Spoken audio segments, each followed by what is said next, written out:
Hi, welcome back everybody, it's Mike Newton down here at Lytham Golf Academy. I'm going to carry on the run of the new product release for 2020 from TaylorMade, and this particular video I'm going to take a closer look at the Sim Max Fairway wood. So there's a family of fairway woods. We've got the Sim, which is the titanium head, which obviously a higher price point, adjustability. We've got the Sim Max, which is probably the more mainstream fairway that TaylorMade are probably going to sell, which we're going to look at in this video. And then they've also got the draw type, which unfortunately I don't have, but that hopefully I'll get a hold of that. We'll do a separate video. But we're going to take a close look at Sim Max fairway wood, some of the features and benefits, a bit of technology to talk about. GC quad on the floor as always, so I'll provide you with some data and my personal thoughts on this club and its performance.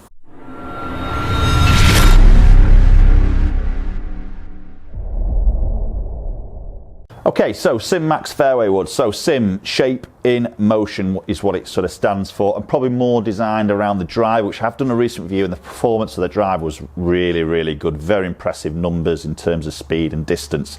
Maybe not sort of seeing that speed in shape in motion, should I say, in terms of the fairway wood, because obviously what they could do with the sole, but we've got a reintroduction or revitalisation of the V sole. If some of you remember V sole going back a number of years, I can't remember exactly when it was, it's when I was a lot younger anyway. V steel was a great fairway wood in its time, and they created that V steel sole, so that metal plate, less interaction or drag through that turf, through that impact area. So we'll hit some shots to start with, and we'll talk a little bit more about what's actually happening in the club face. But first instinct, putting that down by the golf ball, it's a great shape, it's a nice colour, that white, sort of slightly off-white sort of front section there with that grey carbon back. I think it looks really, really nice. For me, it sits a fraction close, so I'm not massively keen on that, but that's me personally. I don't like things to sit a little bit closed. We'll see if these shots actually do go a bit left, but we'll start off with this first one. Okay, and that's not a bad strike. It's a little bit leaky up that right-hand side. Fraction heel on the strike, maybe. 265 there. Felt good. The sound off the club was good. Obviously, we've got that carbon crown. We're going to see that slightly more muted sound, typically from that mix of putting more carbon in the head. So the features we're seeing in the head, we've got that speed pocket in the front section, which we have seen in previous models there. So obviously that's going to create a lot of flexing.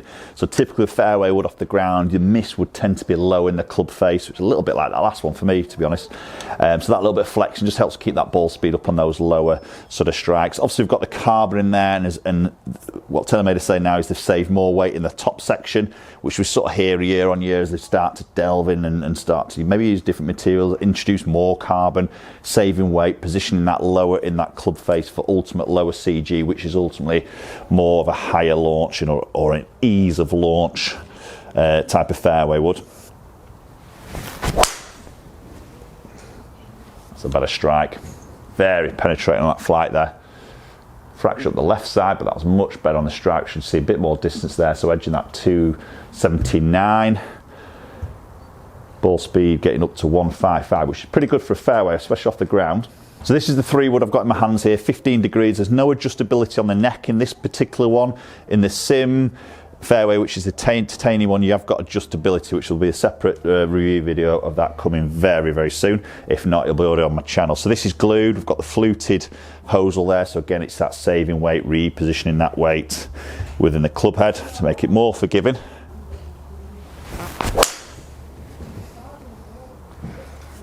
Yeah, it does feel quite easy to launch. I mean, again, I'm hitting these off the ground. Obviously, you can hit off the tee as well. You know, a lot of you guys might be using fairway wood off the tee as a bit of a backup to driver.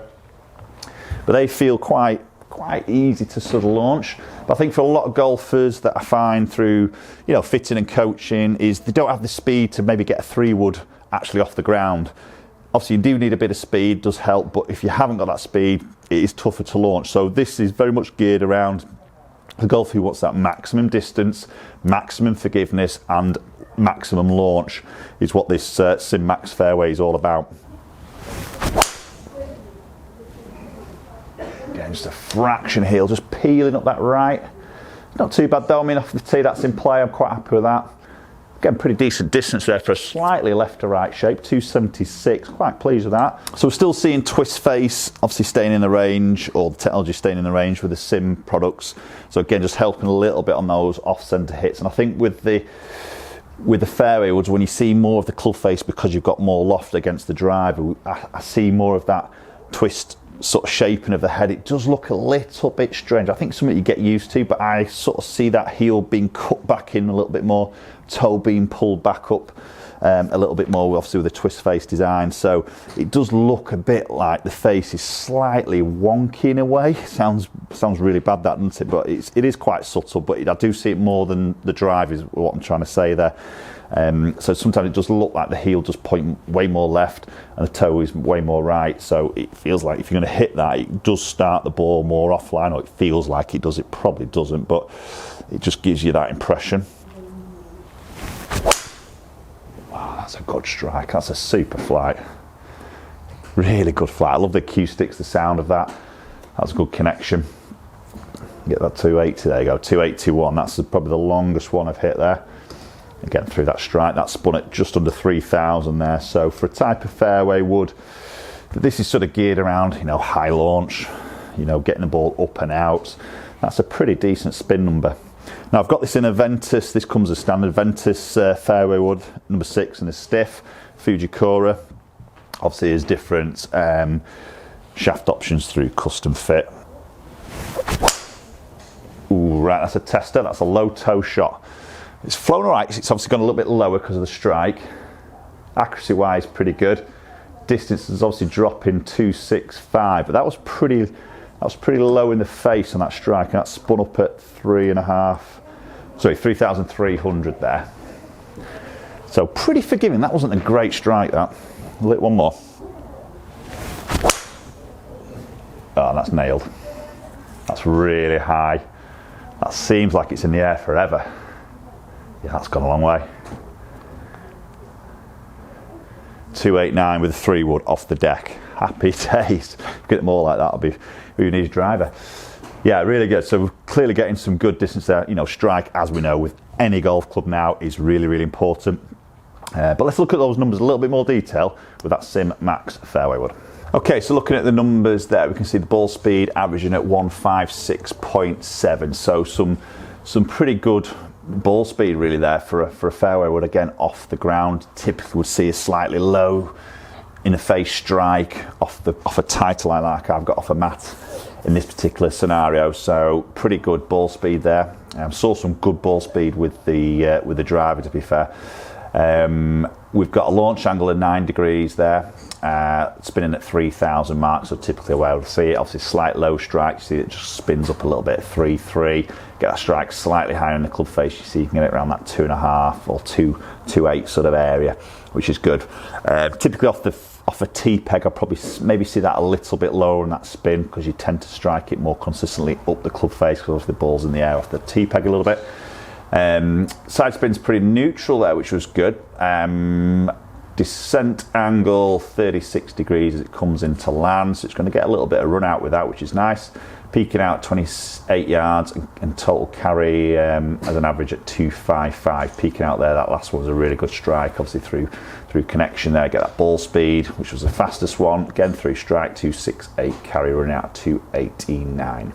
Okay guys, so there we go, there's a Sim Max fairway wood. So pretty decent fairway wood there, some really good sort of speed. What I maybe just didn't mention there is they've got an introduction of what they call a C300 face, so it's a firmer club face there, again all about creating that ball speed. And we saw some good speed there, again off the deck of a ground, hitting a fairway wood. It's never an easy club to hit, and as I mentioned before, a lot of golfers do struggle with that, and obviously these are available in different loft options there. So you've got the high launch, you've got the 5 wood, 7 wood, and so on. So plenty of options there. Obviously dial in with your delivery, how confident you feel of getting that golf club off the ground. But as it is, I think with what's happening in the club, seems to me quite easy to launch.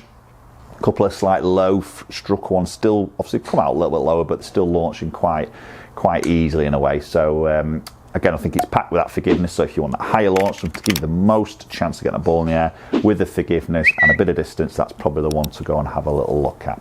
Post comments down below, let me know your thoughts of the new TaylorMade Sim Max or even the Sim range as a whole. All the review videos will come in on my channel very soon. If not, they're already on there, so you can click the links and go and search for those. Some impressive gear there, again, from TaylorMade. You know, let me know your thoughts as always. Appreciate you watching the videos. If you haven't subscribed, please hit that subscribe button. Very much appreciate it. Just ring that bell also while you're in there so you get notifications. You will not miss a video as soon as it lands on my channel. You'll be one of the very first ones to watch it. And hopefully we'll catch up with you all very soon.